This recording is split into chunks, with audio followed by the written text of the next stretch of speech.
What's up, everybody? Welcome back to Pop Goes the Zebra. Jeremy the ref, Jesse the ref. Jesse, how you doing, man? Good. Just got home probably about an hour ago. Oh yeah, where were you coming home from? Good old Chicago. Oh yeah, what'd you do there? Well, I had some Portellos. Some Porties. Yeah, which was excellent. I went to an antique store. I bought something from a Lego store, and oh yeah, I got to be a part of probably one of the coolest weekends in professional wrestling. But oh wait, I'm thinking something else. Yeah, man. If you don't know what we're talking about, first off, why are you watching this show? Because there's no way you'd know about us and not what we did this weekend. But we're talking, of course, about the Second City Summit that happened this past weekend, uh, Friday through Sunday morning. Man, there are a bunch of good shows, a bunch of good matches, a bunch of good times. Capping, kind of setting the tone for what clearly was an amazing week of wrestling in Chicago. Um, what was your biggest takeaway from this weekend as far as things go? Um, I the big takeaway is that GCW really decided to try something crazy for the independents and do a War Games match. And thankfully, nobody was seriously hurt in that match, but it was. I think it was, everybody's going to say it's probably the second biggest highlight from the GCW weekend. Of course, the first highlight being John Moxley coming out and beating Matt Cardona. Yeah. Like Oh, to me, two stellar moments for us. yeah. I mean, Cardona looked like he was getting ready to go on a run of terror, but it would appear that his run lasted only a couple of months as champion. Before, as you said it, John Moxley comes in and kind of puts the kibosh on that. Um, we we I was there Friday night to kind of kick the weekend off. Things kind of got off to a weird start. Um, Freelance and Freelance Underground had their show to kick off officially kick off the Chicago section of everything. Their main event was changed. Originally, it was supposed to be Nick Gage and Kylie Ray versus Robert Ego Anthony and Frank the Clown. And due to circumstances beyond anybody's control, not named Tony Khan, the main event was had to be changed up. So right there is a prime example of card subject to change. Instead of that original announced match, you got what I thought was just as intriguing a match. You had Danhausen joining forces with Nick Gage to face off against Frank the Clown and GPA.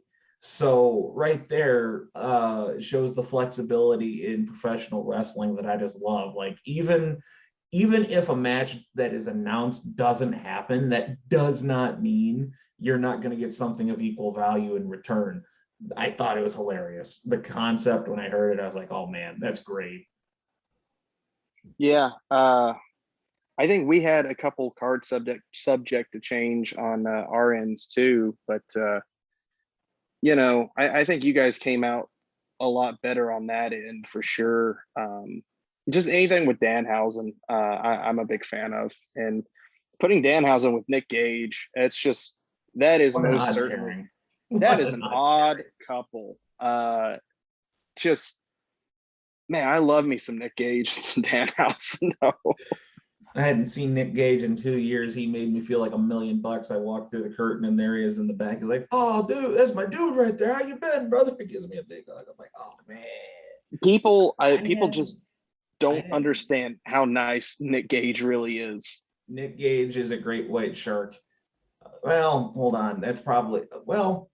I describe Nick Gage like this. If you've ever seen Finding Nemo, there's that scene where they happen across the sharks that are in like a reformation stage, where fish are friends, fish are not food, and then Dory gets a nosebleed, and they just change on a dime. That's Nick Gage, the nicest person you have ever met. But the second ding ding ding, oh. Yep. Yep.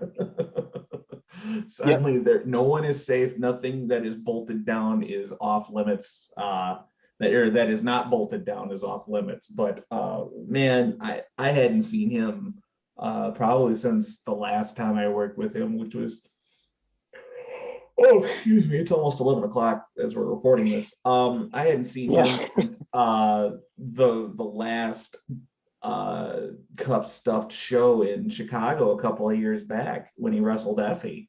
So it was flattering that he even recognized me, because I'm nobody of consequence, you know. So that just speaks to the memory that dude has. See, and that's the one thing that's always cool, was like, I always thought, oh, he'll never remember me, and he remembers me, and it's something I noticed with how he was with everybody in the locker room. Is he would go around just randomly, hey man, yeah, you doing okay? You want me to grab you a water or something? Just asking everybody if they were okay and if they needed anything. Like, that's Nick Gage. That's the Nick Gage that we see in the locker room. And then, like you said, once you ring that bell, it's like, okay, I'm not getting in his way. There are pizza cutters that I don't want to be involved with. So, it's just, I can't speak any more highly of Nick Gage. I hope to work more of his matches in the future. You've been very fortunate to do, like I said, you did that match with Effie, which I remember going back and watching that one, just thinking how crazy it was to see Effie in that environment. That was why I kind of took the match at that point in the timeline. Death match is not my thing. I'm very open about that. It is not that I don't respect it. It's that I know it's not my thing. It's not my niche. It's not something that I could, do night. I'm not Chris Levin when it comes to death matches. That's his thing. That is, he's very good at it. He's comfortable in that environment. But when I looked at that, and it kind of came down to who's doing it. I was in there with Nick Gage, who's like the king of the death match, and Effie, who's one of the biggest names on the independent circuit, having his first death match. So like my thought was, why not? If you're gonna do one, go big or go home. And I did it. And I doubt very much you'll ever see me do another match like that, just because I don't think that I'm any good in them. But I like that. I'm proud of the fact that I got my one. And who better than having a death match with Nick Gage, who's Right. king of the death matches? So it's like, if you're gonna have at least one, that's the one that you want. Exactly. But speaking of Effie, there was a good match between him and Jake something for the BLP title at the official 3 Cup stuffed event. Those two had a pretty nice fight. A lot of the times I feel bad for Effie, because he kind of gets like talked into a corner that he's like shock and awe, and that's all he is. Brother can fight. Like, people kind of, in my opinion, kind of often overlook the fact that like Effie can go in the ring. Oh, 100%. You got to look. I think he had 9 matches in 7 days over this past weekend. Brother worked his tail off. Of varying degrees of like tag match, singles match, the war games. He had himself a smorgasbord. Which, speaking of, I just got a message from him. But yeah, we had that. I had a nice lucha match. I don't do a lot of lucha matches, but Oh, yep. Man, Chicago loves its lucha. And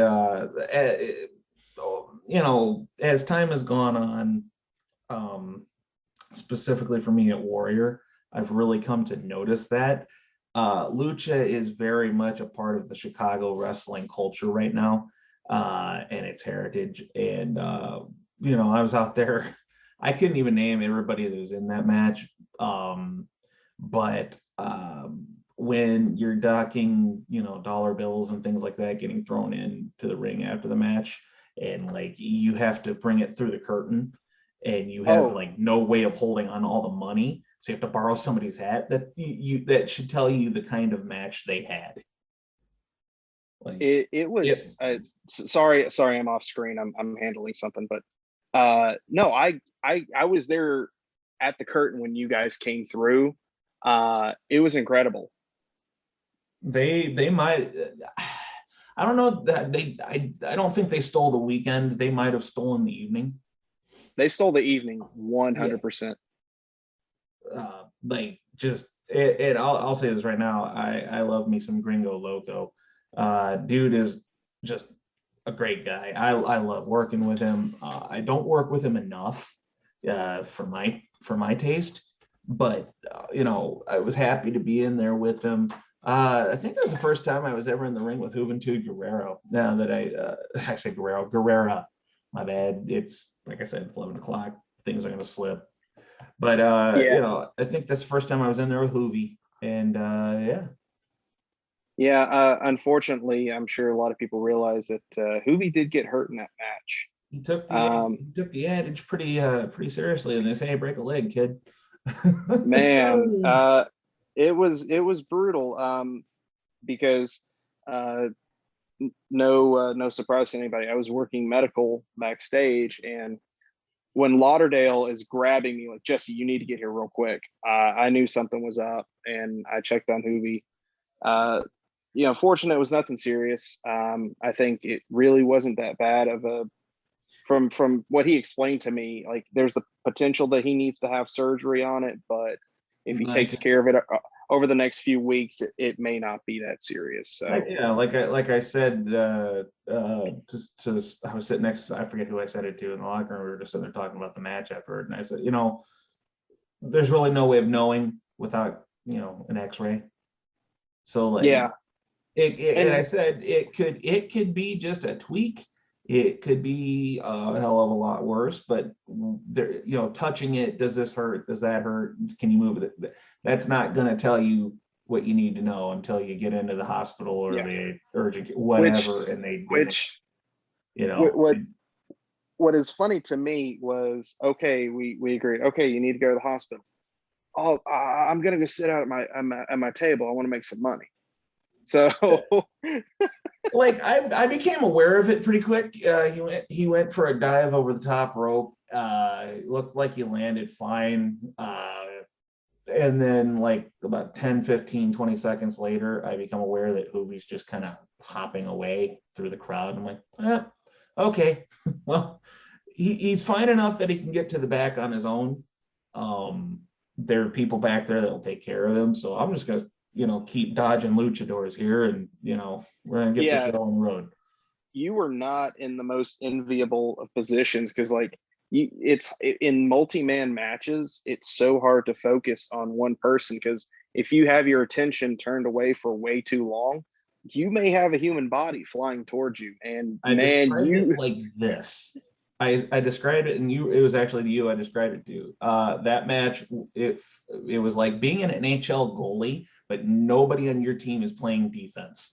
So you that are under fire from every direction. That puck is coming from every which way, and all you can do is hold on for dear life and pray you get a piece of the puck before it goes in the yep, net. yep, Yeah. because I've been in those multi-man matches, and I've never had it described more accurately than what you said to me.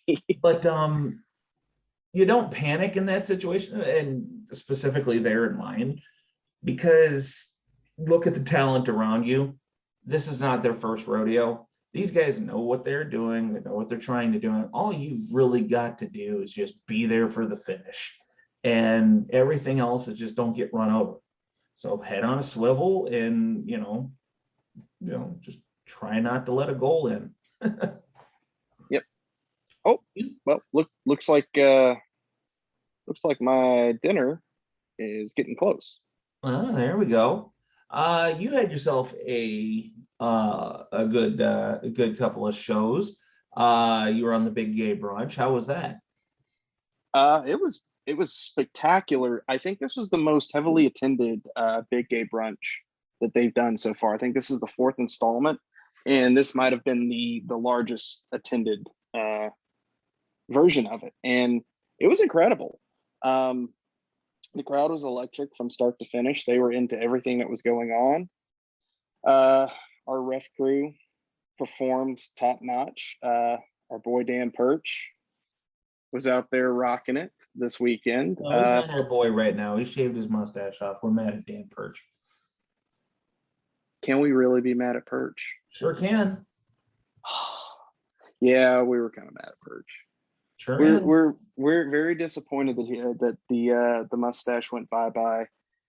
But he rocked, man. You want to talk about somebody that was just a stellar hand all weekend. He was everywhere, taking care of stuff. He was where we needed him.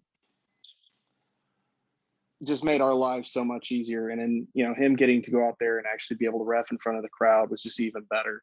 And it's great when the guys that are backstage and helping out and doing all the gopher stuff, they get their opportunity to go out and rock it. And Effie made a request that Perch be on that show because he really wanted him. Yeah, I think he really wanted him in the shorty shorts again.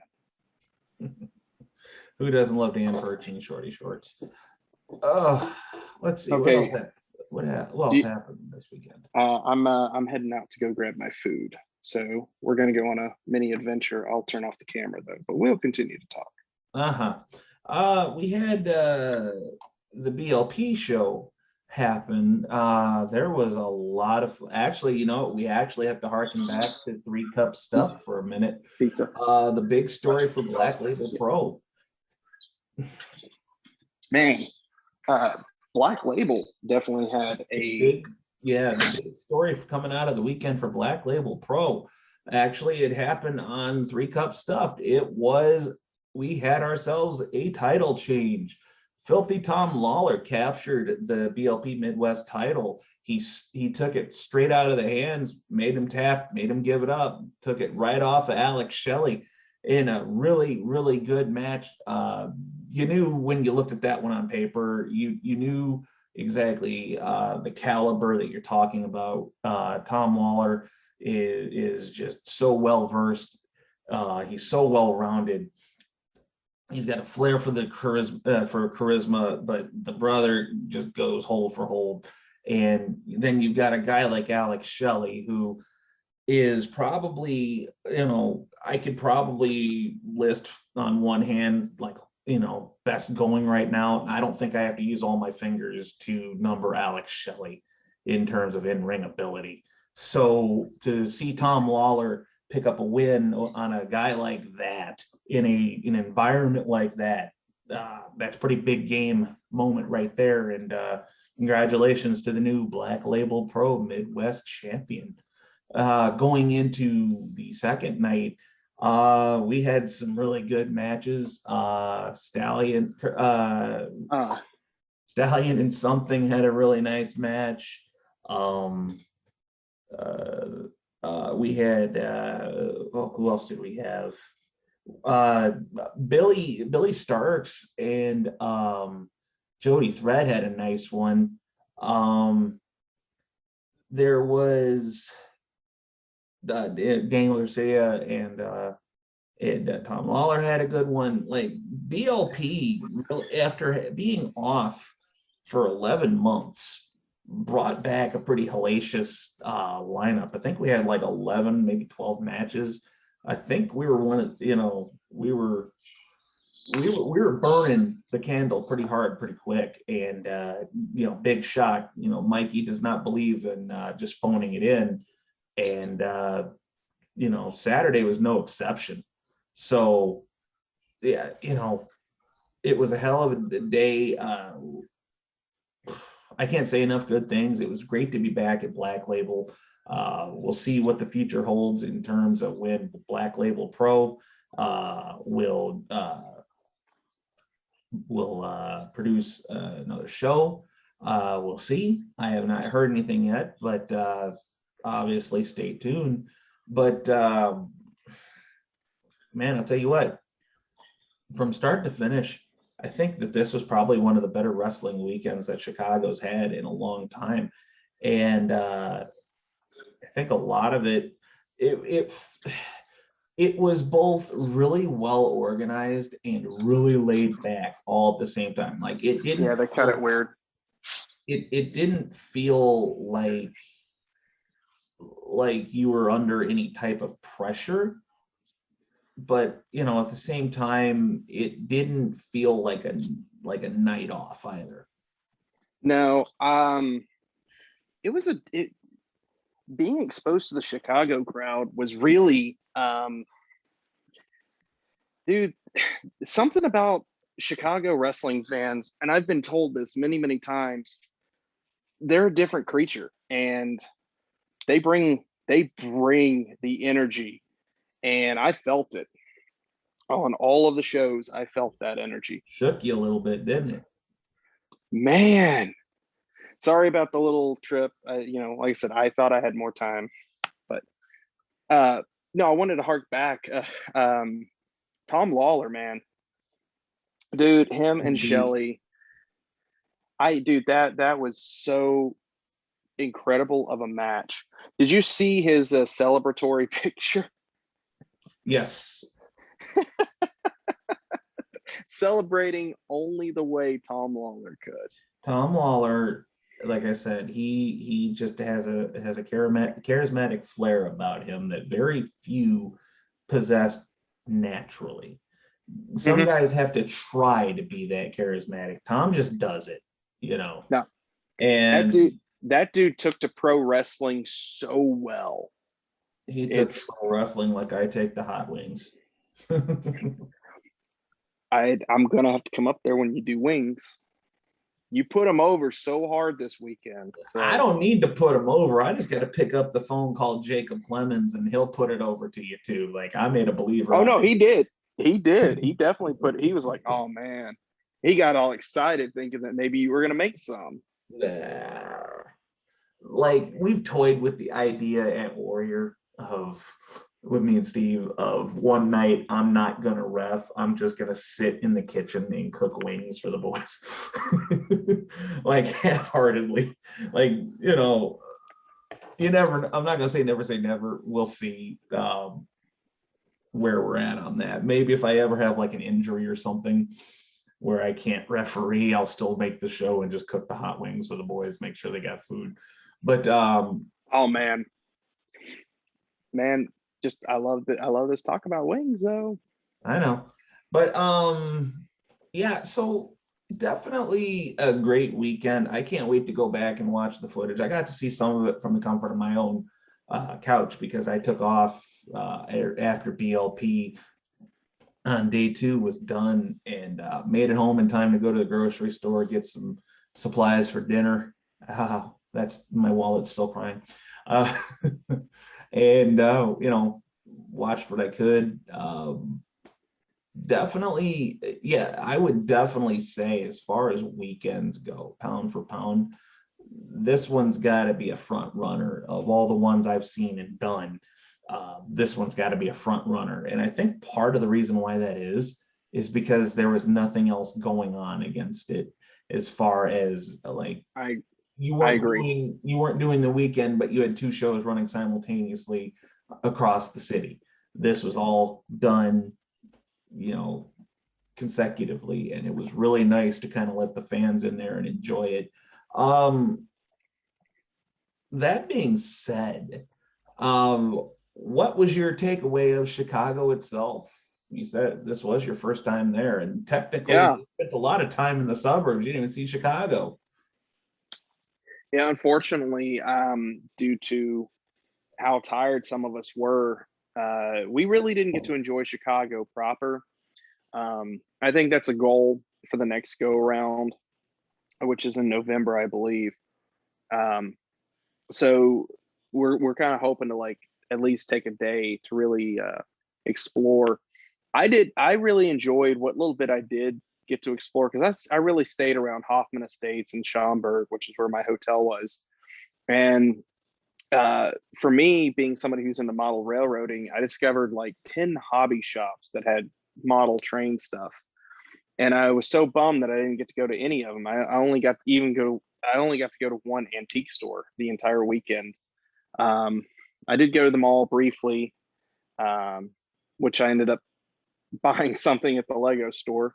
And then my other exploring was, after the first night, I had to go out and buy 2 new first aid kits and a bunch of supplies in preparation for war games. So I got to explore a little bit more, but again, it was of the suburbs. I really didn't get to take in Chicago itself. The closest I got to downtown was driving in and driving out, getting to see the Sears Tower up close, or about as up close as I was going to get.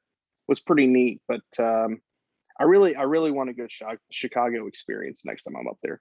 I enjoyed it. I loved it. I didn't have any negative interactions with anybody. You know, I've had negative interactions in like other cities and stuff, but I enjoyed Chicago. I loved it. I actually can't wait to go back up there. You might make me a Chicago fan at some point. There you go. Well, you know, even Darth Vader found a way to come back from the dark side. So yeah, that was kind of our weekend in Chicago. Well, Hoffman Estates. Then you know, obviously everything went well as it, you know, as well as it could go. If they do it again, I'd love to do it again. But until then, we go on to our perspective different directions. It was really nice to get a couple of days off, but with the work week starting tomorrow, it's so weird that it starts on a Tuesday. I think now is probably the best time for us to do what we do best, and that's give words of wisdom. So Jesse, once you're done drinking that delicious nectar of the gods, no sponsorship for the Dr. Pepper. I don't think we got to worry about that. Jesse, the words of wisdom. Oh, somehow we made it through this weekend without anybody adding to the population. As far as we could tell, nobody subtracted from the population, even though a couple of them tried. But somehow we made it, and I didn't have to do a safety briefing on Monday. So I think we came out pretty good. Well, then, I suppose that we're all happy. So this is the crew of Pop Goes the Zebra, wishing everybody on Earth a good night, and we will see you next time. Take it easy.